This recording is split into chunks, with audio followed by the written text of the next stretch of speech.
Halo semuanya, selamat datang di 90 menit bola. Kita awal informasi kali ini dari kabar respon Erick Thohir soal Persija yang tunggak gaji pemain. Ketua Umum PSSI Erick Thohir memberi respon soal isu tunggakan gaji pemain Persija Jakarta.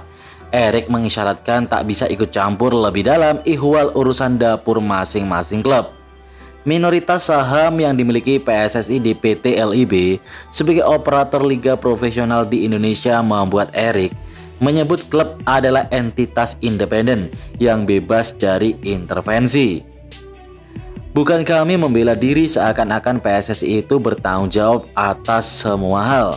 Liga itu dimiliki 99% sahamnya oleh klub-klub. PSSI cuma punya 1%, kata Erick Thohir di Jakarta pada Jumat 14 Maret. Lebih lanjut, Erick juga menyoroti soal dukungan PSSI terhadap wasit dan juga VAR di Liga 1. Menurutnya, hal tersebut adalah salah satu andil federasi terhadap sepak bola di Indonesia. Dewangga diincar Persija tapi kode ke Persib. Dengan kontrak yang masih berlaku hingga 30 Juni 2027, Persija harus menyiapkan dana besar untuk menebus pemain ini dari PSIS Semarang atau mencoba opsi peminjaman. Persaingan sengit antara Persib Bandung dan Persija Jakarta dalam merebut tanda tangan bintang muda PSIS Semarang Alfreanda Dewangga mulai terendus.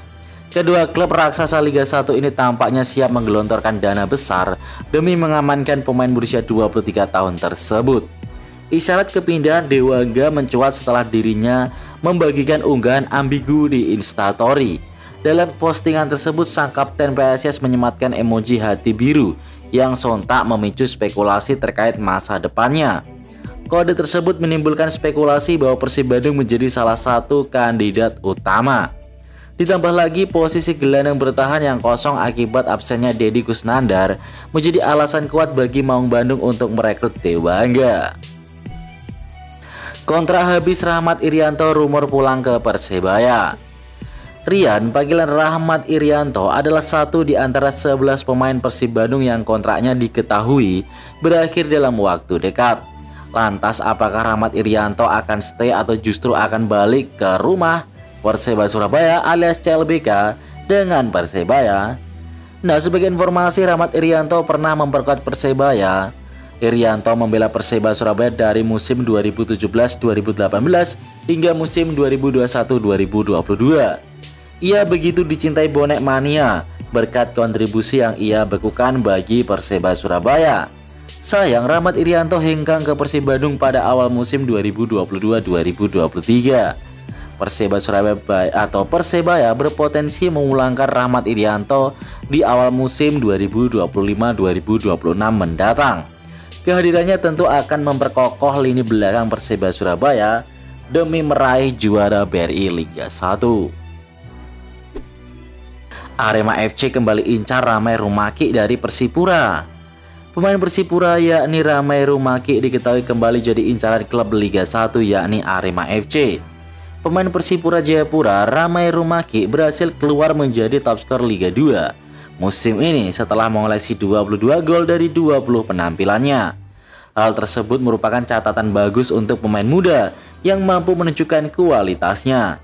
Koleksi gol Ramai Rumaki hanya mampu didekati oleh pemain asing PSM Yogyakarta, Rafinha, dengan torehan 21 gol. Namun, walaupun Ramai Rumaki tidak tembus skuad timnas Indonesia di bawah Patrick Kluivert, berkat pencapaian Ramai Rumaki di Liga 2 musim ini, nilai pasar pemain Persipura tersebut mengalami kenaikan. Dari sekitar cuma 2 miliaran, dilansir dari transfermarket.com, nilai pasar Ramai Rumaki kini berada di angka 3,48 miliar. Arema FC sejak awal musim ini berusaha mendatangkan Ramai Rumaki namun ternyata masih gagal. Kini manajemen Singoedan dikabarkan kembali mendekati Ramai untuk bermain di Liga 1 musim depan. Pengamat nilai Septian Bagaskara layak dipanggil timnas. Pengamat sepak bola nasional Muhammad Kusnaini tak kaget melihat Septian Bagaskara dipanggil ke timnas Indonesia. Menurutnya, pemain Dewa United FC itu memang tampil apik sepanjang musim ini. Alhasil, Septian layak masuk skuad timnas Indonesia. Kini menarik menantikan kiprahnya di bawah asuhan Patrick Kluivert. Pelatih timnas Indonesia Patrick Kluivert telah memanggil 27 pemain dalam daftar sementara untuk menghadapi Australia dan Bahrain dalam lanjutan grup C. Terselip nama Septian Bagaskara yang cukup mencuri perhatian karena untuk pertama kalinya mendapatkan panggilan ke skuad senior. Bung Kusna ini pun tak menampik dipilihnya Septian Bagaskara cukup menjadi kejutan. Tapi dia juga tidak kaget karena striker berusia 27 tahun itu memang tampil oke sepanjang musim ini bersama Dewa United. Kusna ini menilai Septian Bagaskara cocok untuk menjadi striker alternatif jikalau Ole Romeni masih belum bisa beradaptasi dengan baik. Menurutnya Kluivert pasti sudah paham betul harus memainkan pemainnya itu di momen seperti apa. Timnas Jepang bantu Indonesia ke peringkat 2 kualifikasi Pildun. Timnas Indonesia diuntungkan jika Jepang menang atas Bahrain serta duel Arab Saudi versus Cina berakhir imbang. Peluang Jepang menang atas Bahrain sangat besar, sebab dari segi manapun Kaoru Mitoma dan kawan-kawan jelas lebih diunggulkan untuk menang atas Bahrain. Terlebih kemenangan atas Bahrain akan meloloskan Jepang ke Piala Dunia 2026. Sementara itu potensi duel Arab Saudi versus China berakhir imbang cukup besar. Arab Saudi belum pernah menang di 3 laga awal kandang, sehingga Green Falcon belum punya pengalaman menang kandang di babak ketiga kualifikasi Piala Dunia. Jika skenario itu terjadi, timnas Indonesia hanya perlu menang atas Australia sehingga bakal naik ke peringkat 2 sementara.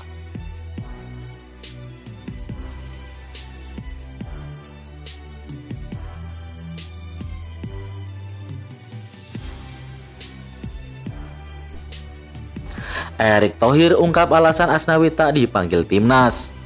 Erick mengaku tidak ada penjelasan dari pelatih soal hilangnya Asnawi dari timnas Indonesia.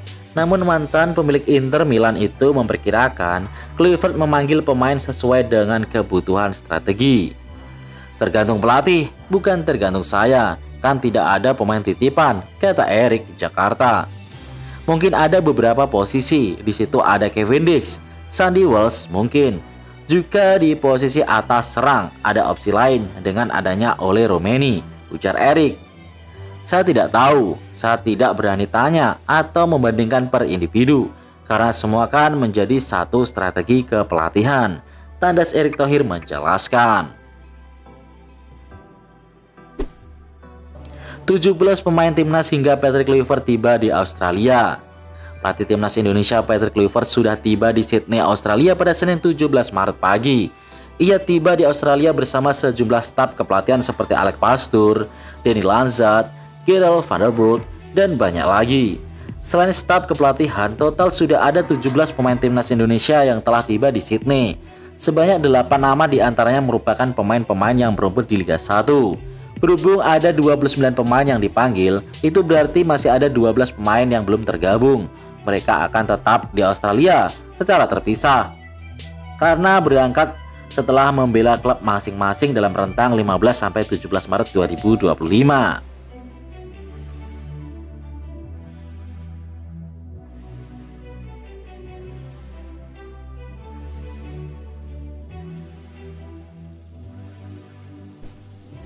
Mads Hilgers remehkan 2 lawan timnas Indonesia.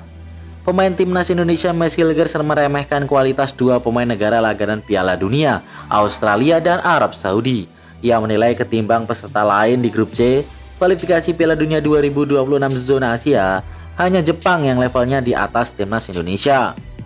Kecuali Jepang, saya menilai lawan-lawan yang kami hadapi, kami memiliki kualitas pemain yang lebih baik. Saya tidak mau berbicara tentang tim lain, namun saya sangat percaya kepada tim kami, kata Mads Hilgers. Mads Hilgers tidak asal bicara, secara kualitas pemain, timnas Indonesia lebih baik atas Arab Saudi, Bahrain, dan China. Sementara dengan timnas Australia, pemain timnas Indonesia bisa dibilang setara jika tak mau disebut sedikit lebih baik.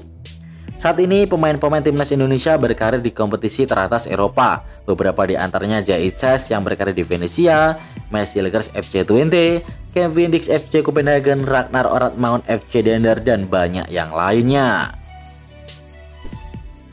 Unik, pemain baru timnas Joey Palupesi bisa bahasa Sunda. Kisah unik Joey Palupesi, pemain naturalisasi baru timnas Indonesia ternyata bisa berbahasa Sunda yang ramai dibahas di media sosial. Isu tersebut mencuat setelah Ketua Umum PSSI Erick Thohir mengumumkan jika timnas Indonesia akan menaturalisasi 3 pemain keturunan yang main di Eropa, salah satunya Joey Palupesi. Adapun isu mengenai pemain anyar SK Lommel tersebut bisa berbahasa Sunda bermula dari unggahan akun X Extra Time Indonesia, ID Extra Time. Kalau dilihat dari akun Instagramnya, tampaknya Joey Palupesi bisa bahasa Sunda, tulis ID Extra Time. Melihat dari unggahan tersebut, Joey menuliskan kata +3 punten usai timnya FC Groningen meraih 3 poin dalam laga Eredivisie. Dalam bahasa Sunda, punten memiliki arti permisi atau maaf. Namun unggahan Joey tersebut bukan berarti permisi, melainkan kata punten berasal dari bahasa Belanda. Dalam bahasa Belanda, punten memiliki arti poin atau angka.